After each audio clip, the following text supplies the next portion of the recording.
ये क्या? ये सांप तो टहनी के नीचे फंसा हुआ है। तुम दोनों कौन हो? कहाँ से आए? मुझे बचा लो, मुझे बचा लो, मुझे बहुत दर्द हो रहा है, बचा लो। 3 सिरों वाली जलपरी, मेरी दीदी को बचा लो, उसके ऊपर से ये टहनी हटा दो। ठीक है, अभी मैं अपनी जादुई शक्तियों से इस टहनी को हटा देती हूँ। ये कहकर 3 सिरों वाली जलपरी अपनी जादुई शक्ति से पेड़ की उस टहनी को सफेद सांप के ऊपर से आसानी से हटा देती है।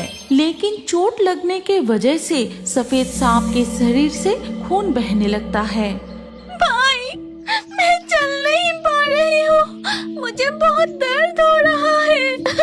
3 सिरों वाली जलपरी, कृपया हमें घर पहुंचा दीजिए, मेरी दीदी अब चल नहीं पा रही। मैं पानी से बाहर जमीन पर नहीं आ सकती, नहीं तो मैं खुद तुम्हें घर पहुंचा देती। लेकिन तुम दोनों चिंता मत करो, मैं कुछ उपाय करती हूँ। तभी 3 सिरों वाली जलपरी देखती है कि रास्ते से एक आदमी गुजर रहा है। भैया, ओ भैया, जरा इधर तो आओ। हे भगवान, ये मैं क्या देख रहा हूँ? नदी में तो 3 सिरों वाली जलपरी है और वो मुझे बुला रही है। हम बहुत मुसीबत में हैं, हमारी मदद कीजिए। वो जलपरी कह रही है कि वो मुसीबत में है। चलो जाके देखते हैं। दिनेश सपेरा जलपरी के पास जाता है और कहता है, जलपरी, कहिए आपको कैसी मदद की जरूरत है? उधर देखो, इस सफेद सांप के ऊपर तूफान में पेड़ की टहनी गिर गई थी, जिससे ये घायल हो गया। अब ये चल नहीं सकता। तुम इसे और इसके भाई को इनके घर पहुंचा दोगे?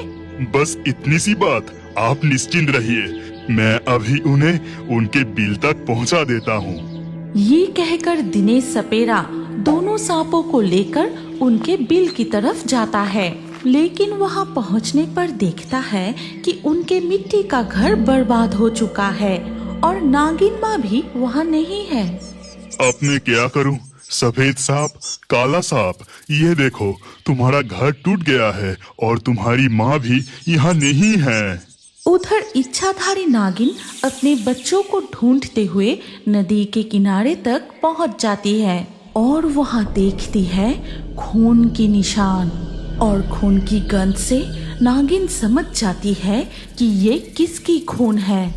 अरे मेरे बच्चे, तुम्हारे साथ ये क्या हो गया? किसने किया ऐसा? मैं उसे नहीं छोड़ूंगी, कभी नहीं।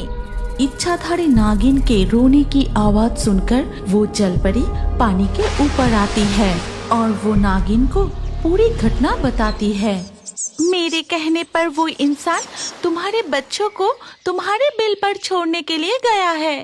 3 सिरों वाली जलपरी, आपका शुक्रिया, लेकिन अनजाने में एक सपेरे के हाथ मेरे बच्चे को सौंप दिया।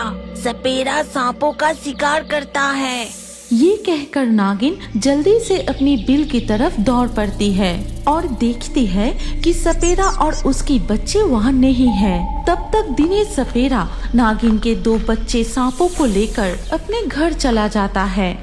भाग्यवान, भाग्यवान, जल्दी वो जड़ी बूटी इधर लेके आओ। जड़ी बूटी क्यों चाहिए? क्या हुआ तुम्हें? कहीं किसी सांप ने काट तो नहीं लिया?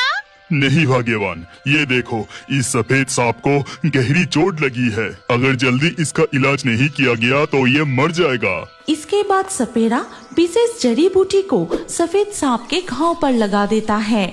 उधर तब इच्छाधारी नागिन, मैं उस सपेरे के शरीर की गंध यहीं से महसूस कर रही हूँ। वो इसी रास्ते से गया है, मैं उसे नहीं छोड़ूंगी।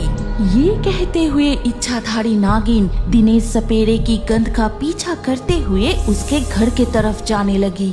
अगर आप इस कहानी की अगले भाग देखना चाहते हैं तो कमेंट में नेक्स्ट पार्ट जरूर लिखिए और हमारे रियो बर्ड्स फेसबुक पेज को अभी फॉलो कीजिए। अगर ये कहानी अच्छी लगी तो लाइक करके शेयर कर दीजिए।